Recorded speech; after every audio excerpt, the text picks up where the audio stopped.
ان کو پہلے چھوٹ دی اور 1 لاکھ سے کم یعنی 50,000 روپے کا اب نیچے سلیب لے آئیں، یعنی 1 لاکھ سے 50,000 روپے آ گئے. پہلے انہوں نے کہا تھا کہ 1 لاکھ تک چھوٹ ملے گی. 50,000 روپے مہینے کی بھی ٹیکس آ گیا ہے. 1,00,000 روپے مہینے سے جو زیادہ ہے ان کا ٹیکس ڈبل کر دیا. تو پہلے جو تنخواہ دار طبقہ مشکل میں تھا اس کے اوپر مزید اور ٹیکس بڑھا دیا. اور اس سے کیا ہوگا؟ اس سے لوگ مجبور ہوں گے ٹیکس کی چوری پہ. جو ہم نے اتنی مشکلوں سے پاکستان میں بڑی دیر کے بعد ریکارڈ ٹیکس اکٹھا کیا تھا، اور ریکارڈ ٹیکس اکٹھا کا مطلب یہ کہ کبھی پاکستان سوچ نہیں سکتا تھا. ہمیں تانے دیے جاتے تھے کہ 6,000 ارب روپیہ آپ ٹیکس کیسے اکٹھا کریں گے. اس سے زیادہ ہم نے کیا. اور ہمارا، میں آپ کو گارنٹی کرتا ہوں کہ جو ہم قدم اٹھا رہے تھے، ہم 8,000 ارب اور اس سے بھی آگے جانا تھا اس سے اگلے سال. وہ کیسے؟ ہم وہ جو موجودہ لوگ ہیں انہی کے اوپر بوجھ نہیں ڈالنا چاہتے تھے، ہم ٹیکس بیس بڑھانا چاہتے تھے. اور اس کا طریقہ کیا تھا کہ ہم نے بڑی مشکلوں سے نادرا کے ساتھ مل کے آئیڈینٹیفائی کیا کہ 4,30,00,000 گھرانے تھے، 4,30,00,000 جو ٹیکس نہیں دیتے تھے. ان کو ہم نے آرٹیفیشل انٹیلیجنس، یہ ایک نیا طریقہ ہے جس سے آپ ان کو، ان کی رہن سہن کیسا ہے، ان کے پاس گاڑی ہے، گھر کدھر ہے، یہ ساری چیزیں دیکھ کے، ان کی ٹریول کتنی ہے، وہ فیڈ کر کے کمپیوٹر میں آرٹیفیشل انٹیلیجنس کے ذریعے ہم نے سب پتہ چل گیا تھا کہ کون کتنا ٹیکس دے سکتا ہے. اور اپریل سے، یعنی اپریل سے جب ہماری گورنمنٹ گئی ہے، ہم نے پورا پلان بنایا ہوا تھا کہ ان کو ہم نے کیسے ٹیکس نیٹ پہ لے کے آنا ہے. اس کا مطلب ہمارا ٹیکس نیٹ بڑھ جانا تھا. اور بجائے انہی لوگوں کے اوپر زیادہ ٹیکس ڈالتے، بلکہ اگر ہم کم بھی ٹیکس کرتے تو کیونکہ وہ نیٹ بڑھ جانا تھا، ہمیں ہماری ٹیکس کی آمدنی جو میں سمجھتا ہوں کہ 8,000 سے پھر ہم نے اوپر جانا تھا. پھر ہم نے ایک ٹیکنالوجی کا استعمال کیا، اور یہ سارا ٹیکنالوجی کے ذریعے ہمارا پلان تھا.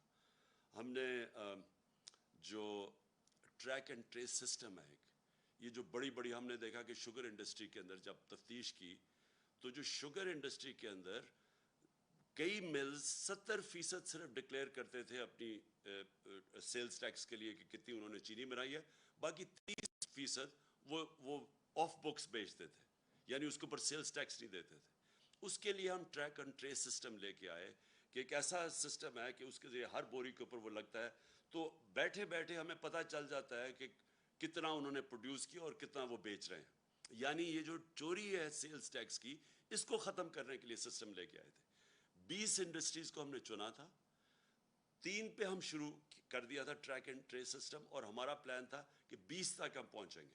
تو ہم نے جو اپنا ٹیکس تھا اس طرح بڑھانا تھا، ٹیکس کی چوری کم کر کے. پھر جو ریٹیل سیکٹر، دکانیں جو ہیں، اس وقت جو دکانوں کا جو ٹوٹل دکانوں کی جو پیسہ دکانوں سے بنتا ہے، یعنی جو ان کا جو ٹوٹل ٹرن اوور ہے، وہ 20,000 ارب روپیہ ہے. اور جو ٹیکس دیتی ہیں دکانیں، وہ صرف اس میں سے 4,000 ارب دیتی ہیں. تو ہم ٹیکنالوجی کا استعمال کر کے باقی دکانوں کو بھی ٹیکس نیٹ میں لانا چاہتے تھے. تو کوشش کیا کر رہے تھے کہ ٹیکس نہ ہم بڑھائیں، ہم ٹیکس بیس بڑھائیں اور اس سے ہم پیسہ اکٹھا کریں. اور انشاءاللہ اس پہ ہم ٹارگٹ پہ جا رہے تھے اللہ کے فضل سے، جس طرح ہماری ریکارڈ ٹیکس کلیکشن ہوئی.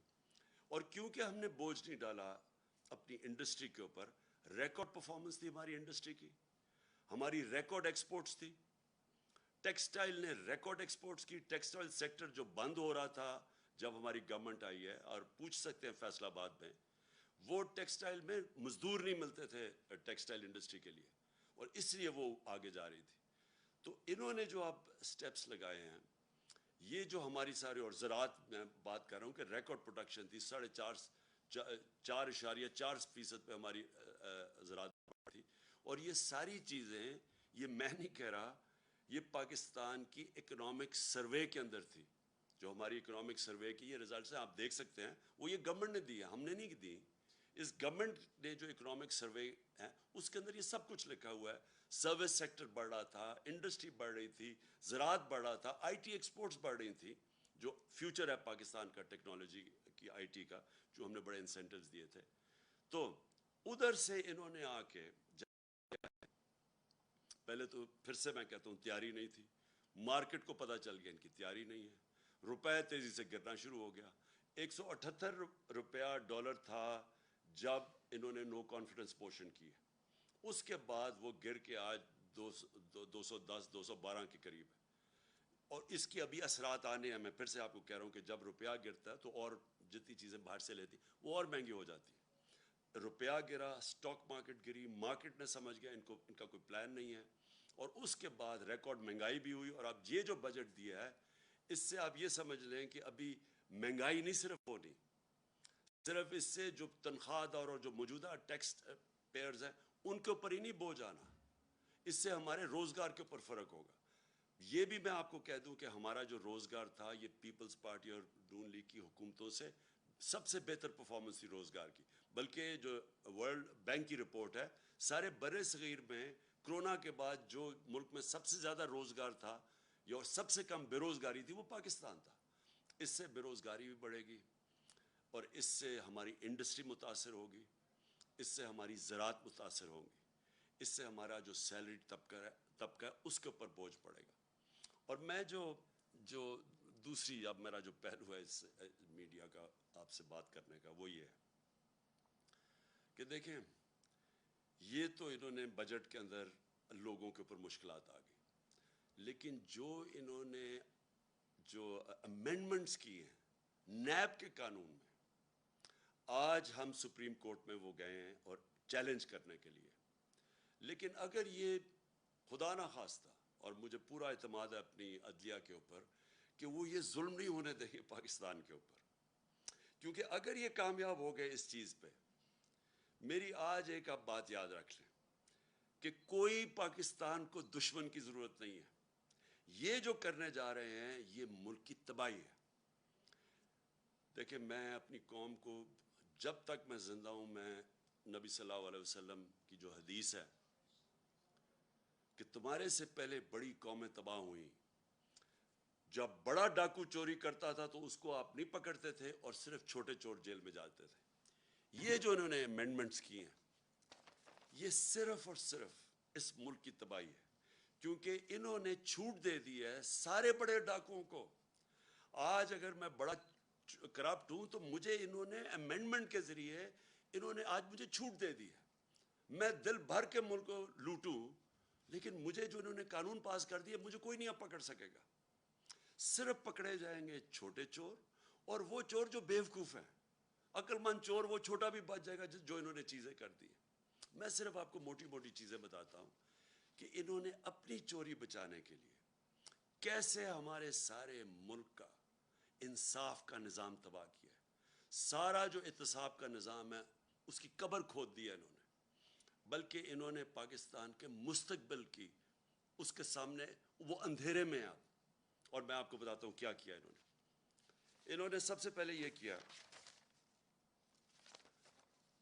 کہ اگر میں ہوں سرکاری، میں ایم این ہوں، میں وزیر ہوں، میں وزیر اعظم ہوں، میں بیوروکریٹ ہوں، میں اگر چوری کرتا ہوں اپنی پوزیشن کو، اپنی پبلک پوزیشن کو استعمال کرتے ہوئے میں چوری کرتا ہوں، میں پیسے بناتا ہوں، میں اگر وہ اپنے بیوی بچوں کے نام ڈال دیتا ہوں، دوستوں کے ڈال دیتا ہوں، رشتہ داروں کے نام پہ کر دیتا ہوں، اس نئے قانون کے مطابق مجھے کوئی نہیں پکڑے گا.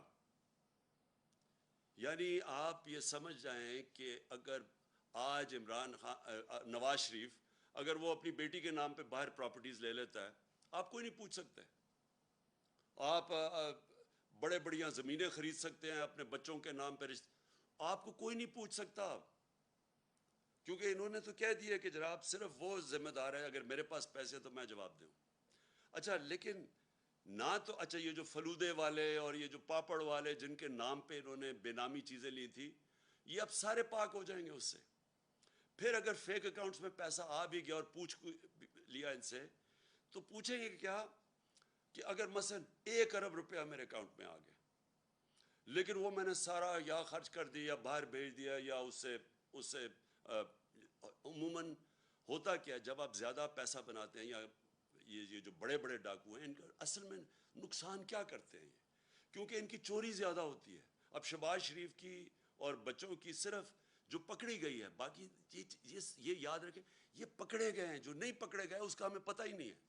16 ارب روپے کے جو ایف آئی کا کیس ہے. اب یہ کیا وہ پیسہ رکھ سکتے ہیں پاکستان؟ 16 ارب کا جواب دینا پڑے گا. لہٰذا یہ ہنڈی حوالے سے باہر بھیج دیتے ہیں پیسہ. یہ جو ان کی باہر پراپرٹیز ہے آپ اندازہ نہیں لگا سکتے کتنا پیسہ باہر بھیج. اگر پاکستان میں رکھیں گے پکڑا جائے گا. یہ ہمارا ہی نہیں ہے کیس. یہ جتنے بھی ملک جن کے اندر غربت ہے, جن کو ڈیولپنگ ورلڈ کہتے ہیں, وہاں سارا ملک ان کی غربت کی وجہ یہ ہے. وہ بھی طاقتور ڈاکوؤں کو نہیں پکڑ سکتے, جس کو وائٹ کالر کرائم کہتے ہیں. ان کے پاس بھی وہ وکیل نہیں ہوتے جو ان کی وائٹ کالر کرائم پکڑ سکے. وہ بھی کیا کرتے ہیں کہ وہ بھی پیسہ چوری کیا, ملک سے باہر بھیج دیا. تو یہ جو رپورٹ ہے, یہ بھی میں بار بار لوگوں کو بتاتا رہتا ہوں کہ یونائٹڈ نیشنز کے سیکرٹری جنرل نے یہ تفتیش کروائی ہے. وہ پینل کا نام ہے فیکٹ آئی پینل. اس کے مطابق 1700 ارب روپیہ ہر سال غریب ملکوں سے جاتا ہے امیر ملکوں میں اور آف شور اکاؤنٹس پہ, اور بڑے بڑے ان کے محلات لینے کے لیے. جس طرح لنڈن میں مے فیئر کے اندر بڑے بڑے نواز شریف جن محلوں میں رہتا ہے, اس طرح ساری غریب ملکوں سے ان کے پیسے والے لوگ, ان کے وزیر, وہ سارے یہ کر رہے ہیں. اس لیے ہر سال غریب ملک غریب ہوتے جاتے ہیں, کیونکہ اس طرح کے بیٹھے ہوئے ہیں جو زرداری اور شریف, یہ ملک سے پیسہ باہر بھیج دیتے ہیں. تو اب انہوں نے کیا کیا ہے کہ پہلے تو انہوں نے کہا نا کہ جی اگر وہ مثلا پاپڑ والے کے نام یا وہ مقصود چپڑاسی کے نام پہ ہیں تو آپ پوچھ نہیں سکتے. پہلے تو یہ آ گیا. دوسری چیز کہ اگر آپ کا پیسہ باہر پڑا ہے اور آپ اس گورنمنٹ سے پوچھتے ہیں یا بینک سے پوچھتے ہیں جی بتائیں یہ پاکستانیوں کا پیسہ باہر پڑا ہے, اور وہ ہمیں بتاتے ہیں کہ ہاں جی اتنے پیسے باہر پڑے ہیں, یا فلانے آدمی کا بینک میں اتنے پیسے پڑے ہیں. اب انہوں نے قانون یہ پاس کیا ہے کہ اگر وہ کہتا ہے نا جی اس کے بینک اکاؤنٹ میں کوئی 50 ارب روپیہ پڑا ہے یا 1 ارب روپیہ پڑا ہے, تو وہ اب ایڈمیسیبل نہیں ہے, یعنی وہ عدالت میں آپ نہیں لے جا سکتے. وہ جو بھیجے گا, جس طرح مریم نواز کا انہوں نے بھیجا کہ یہ جو 4 مہنگے لنڈن کے فلیٹ ہیں مے فیئر میں, یہ جو کمپنیز کے نام پہ لیے ہوئے ہیں, وہ کمپنیز کی جو مالک کا ہے وہ مریم نواز ہے, اور وہاں کی برٹش ورجن آئلینڈ کی کمپنی نے جے آئی ٹی کو لیٹر بھیجا تھا. انہوں نے جو قانون پاس کیا ہے, اب وہ لیٹر کی کوئی اہمیت نہیں ہے, وہ ایڈمٹ ہی نہیں ہو سکتا. تو مطلب یہ ہے کہ جو اس ملک کے بڑے بڑے ڈاکو ہیں, انہوں نے صرف پیسہ ملک سے باہر بھیجنا ہے, آپ پوچھ نہیں سکتے ان کو. اگر آپ کو پتہ بھی چل جائے کہ انہوں نے یہ بڑے بڑے محلوں میں رہ رہے ہیں, آپ نہیں پوچھ سکتے ان کو, کیونکہ اپنے آپ کو اجازت دے دی ہے. تو اس کا مطلب جو چھوٹے چور, جو سائیکل چور, جو بھینس چور, یہ جو موٹر چور, یہ اس طرح کے لوگ ہی صرف پکڑے جائیں گے. بڑے بڑے ڈاکو آپ نہیں پکڑ جا سکتے. اور پھر انہوں نے ایک اور کام کیا. ساری دنیا کے اندر جب پبلک آفس ہولڈر ہوتا ہے, مثلا میں پھر سے میں سرکاری عہدے پہ بیٹھا ہوا ہوں, اور کرپشن کا مطلب کیا ہوتا ہے, کرپشن ہوتی تب ہے جب آپ اپنی طاقت کو, جو وزیر, پرائم منسٹر, بیوروکریٹ, جو بھی آپ کی پوزیشن کو استعمال کرتے ہوئے پیسہ بنائیں, اس کو کرپشن کہتے ہیں. تو میں جب اب ساری دنیا میں قانون یہ ہے کہ میں اگر اس عہدے میں بیٹھا ہوں اور ایک دم میری صرف میں جس طرح مقصود چپڑاسی 15,000 روپے اس کی تنخواہ ہے, اور ایک دم 4.25 ارب روپے اس کے بینک میں آ جاتا ہے, تو ساری دنیا کے اندر قانون کیا ہے کہ آپ کو پبلک آفس ہولڈر کو عمران خان کو بتانا پڑے گا کہ آپ کے بینک میں اتنے پیسے کدھر سے آ گئے. انہوں نے کیا کیا ہے, انہوں نے اس کو الٹا کر دیا. انہوں نے کہا کہ اب ان کو بتانا پڑے گا, یا نیب کو, یا جو بھی ادارہ ہو, اس کو بتانا پڑے گا کہ ان کے پاس پیسہ کدھر سے آیا. یعنی مجھے نہیں بتانا پڑے گا. یہ چینج کر دیا انہوں نے کہ اچھا جی اگر میرے بینک میں پیسے آ بھی گئے زیادہ, تو وہ مجھے نہیں بتانا پڑے گا, وہ ان کو ثابت کرنا پڑے گا کہ یہ غلط, یہ چوری کا پیسہ ہے. یہ وہ کام کر رہے ہیں جو کہ پہلی دفعہ پاکستان میں یہ قانون بدل رہے ہیں. یہ وہ کام کر رہے ہیں جس کو وائٹ کالر کرائم کہتے ہیں, اس کو پکڑنا ناممکن ہو جائے گا. آگے ہی پاکستان میں جو وائٹ کالر کرائم ہے, جو پیسے والے لوگ ہیں, جو بڑا پیسہ چوری ہوتا ہے, آگے پاکستان میں ہمارے لیے بڑا مشکل ہے ان کو سزا دینا, آگے مشکل ہے. تو انہوں نے تو ان کے لیے اور آسان کر دی چوری کرنے کے لیے. انہوں نے تو یہ کر دیا کہ اب گورنمنٹ کدھر سے ثابت کرے گی. ان کے پاس مہنگے وکیل ہیں, جنہوں نے اربوں روپے کی چوری کرنی ہے, ان کے تو وکیل بڑے مہنگے.